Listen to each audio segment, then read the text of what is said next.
প্রধানমন্ত্রীর সাথে সাক্ষাৎ করে যে আমি অনেক পরিবর্তন হয়ে গেছি এরকম তো সুযোগই নেই। আমি তো যেরকম ছিলাম সেরকমই আছি। ইনশাআল্লাহ বাকি জীবনেও এরকম থাকতে চাই। একটা ঘটনা, মাননীয় প্রধানমন্ত্রী আমাকে ডেকেছেন। আমি রাষ্ট্রের নাগরিক। ওনার সেই আমন্ত্রণে আমি সেখানে গিয়েছি। এটি একটি ঘটনা। এছাড়া কিছু না। এইটিতে যে আমার অনেক কিছু হয়ে যাবে এবং আমার ভেতরে যে একটা অন্যরকম ফিল হবে এটি ভাবা যায় না। আমি দেখা করে এসেছি, পরের দিন আবার আমার যা কাজ মাঠে ময়দানে প্রকৃতির সান্নিধ্যে চলে যাওয়া, আমি চলে গিয়েছি। কারণ এটাই আমার কাজ।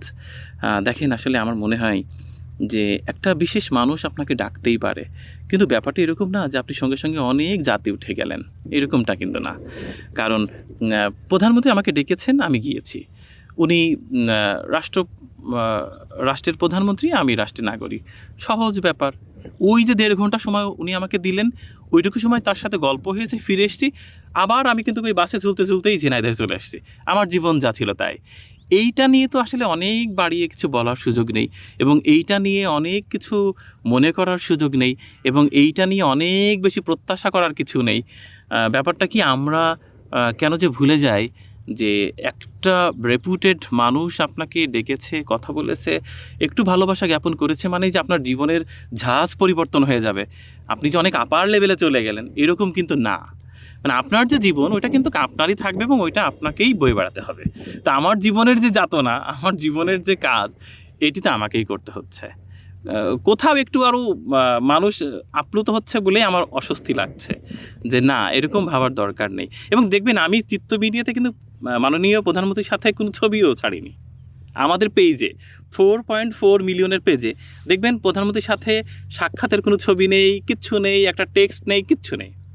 মানে ব্যাপারটা না আমরা নর্মালি নিয়েছি, এরকমই তো হওয়া উচিত।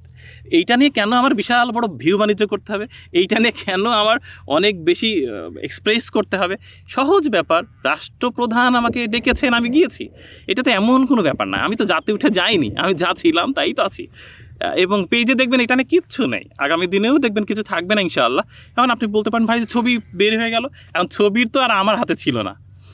ছবি তো আসলে ছবি উঠিয়েই ছিল ওখানকার যারা কর্তব্যরত ব্যক্তি ছিলেন তারাই তুললেন।